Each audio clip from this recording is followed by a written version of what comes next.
निंदिया के मातल दुल्हा झुकी झुकी जाई है। निंदिया के मातल दुल्हा झुकी झुकी जाई है। कहाँ गेले माई सुनैना, कहाँ गेले माई सुनैना, पर छू जमाई है। कहाँ गेले माई सुनैना, पर छू जमाई है। कहाँ गेले माई सुनैना।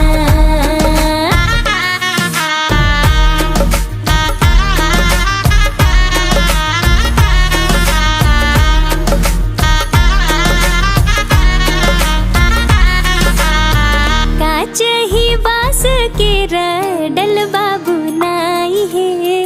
काच ही बास के रडल बाबू नाई है। चानन काजर धरी पर छन जाई है। चानन